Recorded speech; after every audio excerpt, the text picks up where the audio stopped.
tout professionnelle de l'alimentation. Je suis ni diététicienne, ni nutritionniste, pardon, ni naturopathe. Par contre, c'est vrai que depuis le temps que j'ai la fibromyalgie, que je m'intéresse à plein de choses, il y a des choses quand même que j'ai compris, que j'ai comprises, que j'ai testées, et je peux affirmer aujourd'hui, alors ça reste mon avis à moi et moi seule, que je partage avec vous. Vous en faites ce que vous voulez, bien sûr. Donc moi, ce que j'ai vu, ce que j'ai remarqué, c'est tout simplement que l'alimentation, c'est super important. Moi, je regrette une seule chose dans la vie, c'est que ce soit chez nos parents ou c'est-à-dire dans l'éducation ou bien à l'école, on nous apprend pas à manger. On nous dit mangez des fruits, buvez du lait, machin, truc. Alors on nous explique pas pourquoi je sais pas moi, le laitage c'est bon, mais on ne nous précise pas de tel âge à tel âge, on nous fait croire que c'est toute la vie. Enfin bref, je pourrais parler de ça pendant des heures. Le seul truc qu'il faut retenir, c'est que la sérotonine se fabrique d'abord dans les intestins. Donc en fonction de ce que vous allez manger, ça va jouer sur votre morale, sur votre psychologie. Donc, vous pouvez déprimer ne serait-ce que parce que l'alimentation est mauvaise. En fait, on est comme des plantes. Donc si on nous arrose avec, je sais pas moi, du pipi de chat, c'est le premier truc qui m'est venu en tête, je sais pas pourquoi. et, et ben la plante, elle va être dégueu, voire elle va s'écrouler. Si on a de la bonne eau, encore mieux de l'eau de source, eh ben la plante va être magnifique. Nous, c'est un petit peu pareil. Donc voilà. Juste parler 2 secondes de l'alimentation parce que c'est super important. Dans l'idéal, tout le monde sait très bien qu'il faut éviter le gras, le sucre, l'alcool, les laitages, le gluten. Maintenant, on va être réaliste. Moi, la première, euh, c'est pas possible. Donc, qu'est-ce qu'on fait? Eh ben, on limite. On essaye d'éviter de trop en manger. On trouve un petit équilibre. Je ne suis pas non plus pour supprimer complètement parce qu'après, le moindre, je sais pas moi, bout de pain qu'on mange, le moindre bout de gras après le corps n'est plus du tout habitué, donc ça se passe mal. Le mieux, c'est d'éviter d'en manger, donc d'en consommer quand même un petit peu. Alors je suis désolée, dans la vidéo, vous entendez peut-être ma chienne ronfler. C'est super dur de trouver un moment où elle ne ronfle pas, donc voilà, je m'excuse. Euh, Heureusement que j'avais fait une vidéo sur les animaux, vous savez que j'en ai deux. Ensuite, il faudrait essayer de tester aussi les tisanes. Moi j'ai découvert les tisanes d'ortie qui nettoient, qui fortifient, c'est vraiment super génial. Moi je trouve ça bon, il y en a peut-être qui aimeront pas. Alors j'ai testé l'ortie en salade, c'est pas très bon, hein. C'est vraiment, faut le vouloir. Donc, je vous laisse faire vos tests. Moi, perso, je vais pas recommencer la salade d'ortie. Ensuite, les grandes lignes, en gros, c'est parce que tout le monde répète tout le temps. Mais moi, j'ai vu que pour la fibro, on a moins de douleur. C'est super important. Le pire que j'ai testé, c'est le gras.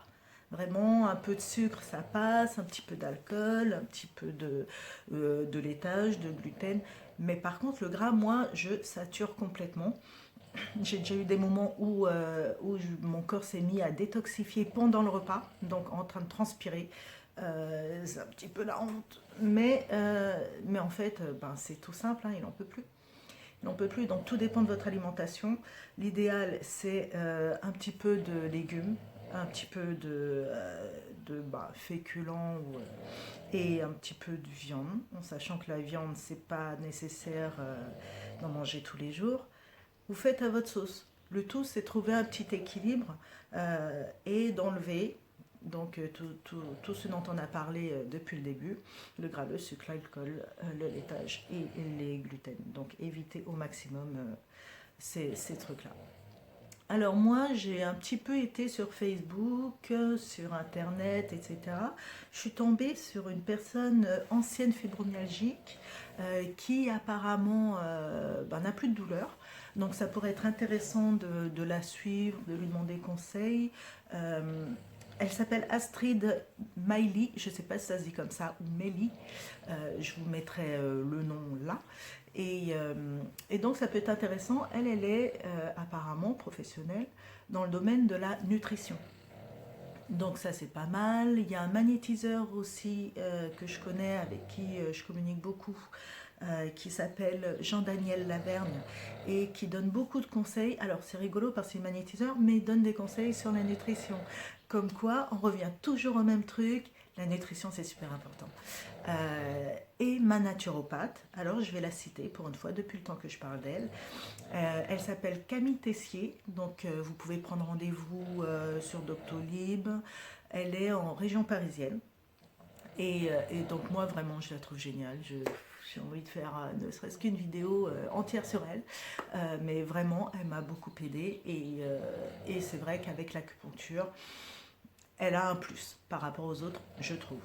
Et le courant passe bien, elle comprend bien la fibromyalgie, etc. Donc voilà. Alors, on n'oublie pas, l'alimentation, c'est la base. Ce sont vos fondations. Donc, il faut vraiment revoir tout ça, même si c'est chiant, même si on n'a pas envie, même si... On peut s'autoriser des barbecues, hein, ça n'empêche rien. Mais vraiment, il faut faire attention à ce qu'on mange, surtout si on veut aller mieux. Donc voilà, moi c'est mon objectif, c'est de rester zen, c'est d'aller mieux, c'est d'échanger avec vous, de vous refiler tout ce que j'ai testé. Et là, ça va faire bien 3 ans que j'ai testé une modification d'alimentation, en sachant que moi je suis une gourmande, moi je viens des tropiques, hein, c'est pas du tout légumes secs, viande sèche, pas du tout. On aime manger, on sait manger et on a envie de continuer. Le seul truc, c'est d'ajouter quand même des légumes et de faire attention aux autres trucs qui sont pas bons pour nous. Mais profitez de la vie, surtout. Vous arrêtez pas de manger, vous ne mettez pas à la diète. Ah, en parlant de diète, si on parlait des jeunes, moi j'ai pas encore testé. Il paraît que c'est vraiment super bien. Il y a des études, etc. Plein de trucs sur les jeunes. Je vous laisse regarder sur internet, YouTube et blindé d'infos sur le jeûne. Euh, Moi, c'est pas mon truc. Je vous disais, j'aime manger. Donc voilà, j'ai juste rééquilibré un petit peu la balance pour être en bonne santé. Bon, j'ai encore des douleurs, je ne suis pas encore en réminiscence, mais ça va quand même beaucoup mieux par rapport à il y a 5 ans. Donc voilà, moi tout ce que je souhaite, c'est que pour vous, ça aille de mieux en mieux également. Donc voilà, mon conseil du jour, c'était la nutrition. Allez, bonne journée, prenez soin de vous.